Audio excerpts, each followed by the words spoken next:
Chapter 14. What Melchizedek Heard and Saw. On this very afternoon, while Sarah was out, a strange thing happened in the attic. Only Melchizedek saw and heard it, and he was so much alarmed and mystified that he scuttled back to his hole and hid there, and really quaked and trembled as he peeped out furtively and with great caution to watch what was going on. The attic had been very still all the day after Sarah had left it in the early morning. The stillness had only been broken by the pattering of the rain upon the slates and the skylight. Melchizedek had, in fact, found it rather dull, and when the rain ceased to patter and perfect silence reigned, he decided to come out and reconnoitre, though experience taught him that Sarah would not return for some time. He had been rambling and sniffing about, and had just found a totally unexpected and unexplained crumb left from his last meal, when his attention was attracted by a sound on the roof. He stopped to listen with a palpitating heart. The sound suggested that something was moving on the roof. It was approaching the skylight. It reached the skylight. The skylight was being mysteriously opened.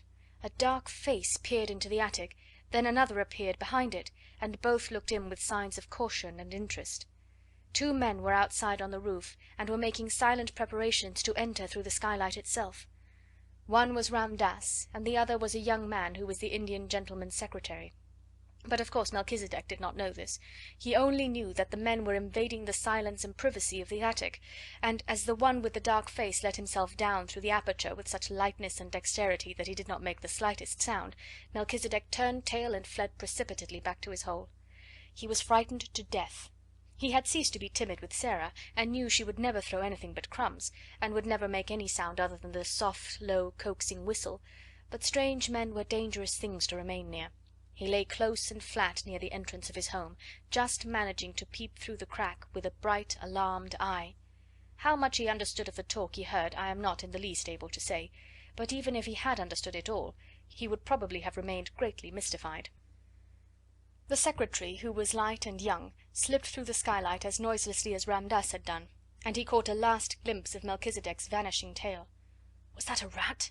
he asked Lambdas in a whisper. "Yes, a rat, Sahib," answered Lambdas, also whispering. "There are many in the walls." "Ugh!" exclaimed the young man. "It is a wonder the child is not terrified of them." Lambdas made a gesture with his hands. He also smiled respectfully. He was in this place as the intimate exponent of Sarah, though she had only spoken to him once. "The child is the little friend of all things, Sahib," he answered. "She is not as other children.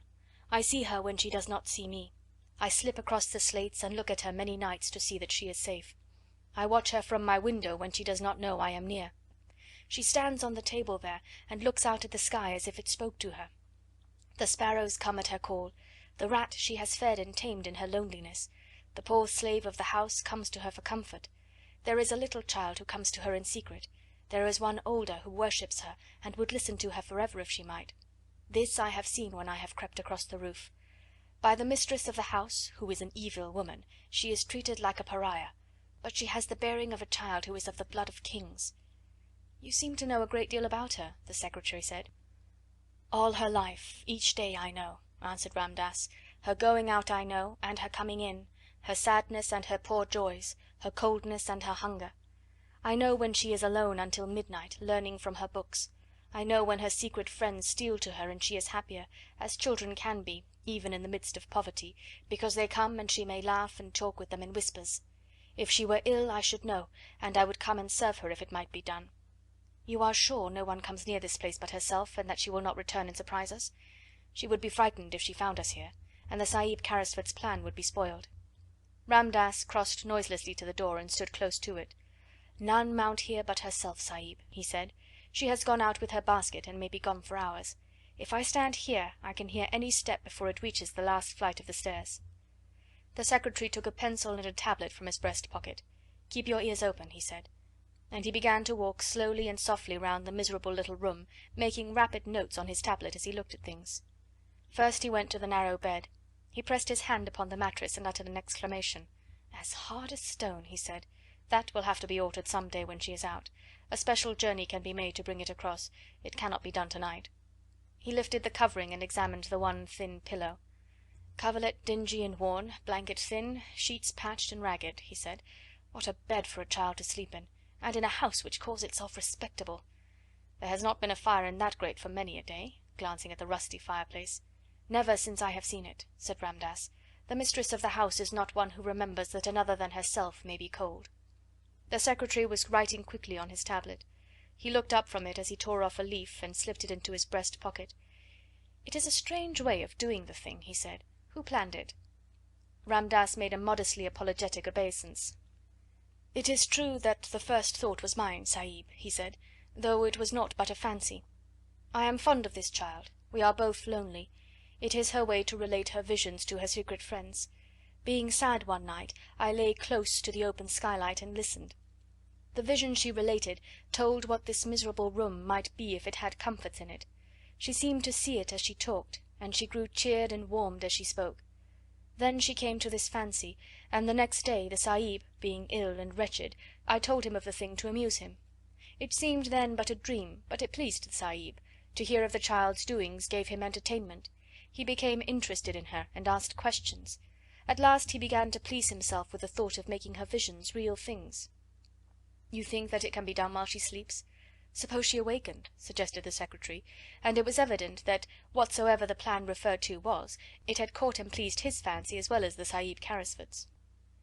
"I can move as if my feet were of velvet," Ramdas replied, "and children sleep soundly, even the unhappy ones. I could have entered this room in the night many times, and without causing her to turn upon her pillow. If the other bearer passes to me the things through the window, I can do all, and she will not stir. When she awakens, she will think a magician has been here." He smiled as if his heart warmed under his white robe, and the secretary smiled back at him. "It will be like a story from the Arabian Nights," he said. "Only an Oriental could have planned it. It does not belong to London fogs." They did not remain very long, to the great relief of Melchisedec, who, as he probably did not comprehend their conversation, felt their movements and whispers ominous. The young secretary seemed interested in everything. He wrote down things about the floor, the fireplace, the broken footstool, the old table, the walls, which last he touched with his hand again and again, seeming much pleased when he found that a number of old nails had been driven in various places. "You can hand things on them," he said. Ramdas smiled mysteriously. "Yesterday, when she was out," he said, "I entered, bringing with me small sharp nails which can be pressed into the wall without blows from a hammer. I placed many in the plaster where I may need them. They are ready." The Indian gentleman's secretary stood still and looked round him as he thrust his tablets back into his pocket. "I think I have made notes enough. We can go now," he said. "The Sahib Carrisford has a warm heart.